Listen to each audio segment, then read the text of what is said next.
Bonjour, aujourd'hui nous sommes en Auvergne, et plus précisément à Châtel-de-Neuvre dans l'Allier. Et nous allons rencontrer Julien, qui exerce le métier de gestionnaire d'espaces naturels. Julien travaille pour le Conservatoire d'espaces naturels de l'Allier et travaille sur plusieurs sites et dans plusieurs milieux naturels. Et Julien va nous expliquer les facettes de son métier. Allez, on y va.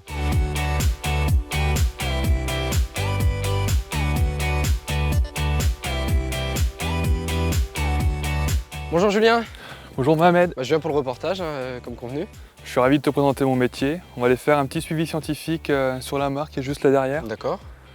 Et puis après on enchaînera sur des petits travaux de gestion. Allez, on y va. Alors premièrement, est-ce que tu pourrais me parler des missions de ton métier? Eh bien déjà, je pense que c'est important de signaler que je travaille dans un milieu rural. Ensuite, concernant mon métier proprement dit, donc je participe aux travaux de gestion, donc tout ce qui est débroussaillage, abattage. Donc je fais aussi de la mise en place de clôture en relation avec l'agriculteur qui est en place sur le site. Je fais également tout ce qui est petit entretien du matériel et puis donc nettoyage du matériel de gestion. Je fais aussi également des suivis de milieu, donc ça soit que la surveillance de l'évolution, mais aussi faire des inventaires faune-flore. Je participe à l'élaboration des plans de gestion. Donc les chargés de mission, donc mes supérieurs, font des plans de gestion et font appel à moi pour tout ce qui est fiche de gestion. J'encadre les entreprises qui viennent faire des gros travaux et je fais également de la cartographie de site.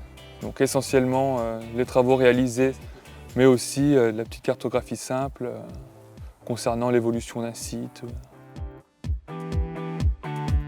Est-ce que ton métier demande des compétences ou des qualités particulières? Oui, déjà il faut un bon sens du relationnel, déjà ne serait-ce qu'avec les collègues, parce qu'on échange beaucoup, mais aussi avec les acteurs locaux, donc les entreprises, les agriculteurs. Il faut également un bon sens agricole, c'est-à-dire que vu qu'on travaille beaucoup avec des agriculteurs, il ne faut pas qu'on fasse des choses qui aillent à l'encontre des pratiques locales. Et il faut un bon intérêt aussi pour tout ce qui est naturel, donc la faune, la flore. Et il faut aussi une bonne motivation, avoir de l'esprit d'initiative.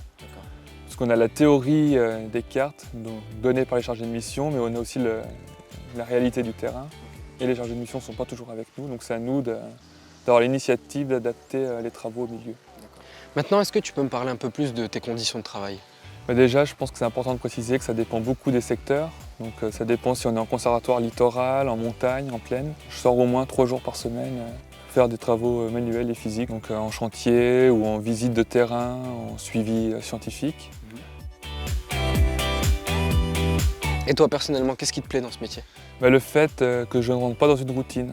Donc j'alterne aussi bien les périodes de bureau que les périodes de terrain et il n'y a jamais un chantier qui ressemble à l'autre. Puis le contact avec la nature, il n'y a qu'à se retourner, on écoute les oiseaux. T'as toujours aimé ça, quoi? Ouais. Est-ce qu'il faut avoir des diplômes en particulier? Moi personnellement, j'ai un BTS agricole, gestion et maîtrise de l'eau. Mais le fait que le conservatoire soit une association, on peut y rentrer sans diplôme, en faisant des formations après en interne. Donc c'est l'envie d'apprendre qui va te faire progresser. Voilà, on peut très bien apprendre sur le tas. Après évidemment, il faut avoir des connaissances quand même de base, ou être naturaliste, ou on peut venir du monde agricole. Et quelles sont les évolutions de carrière possibles?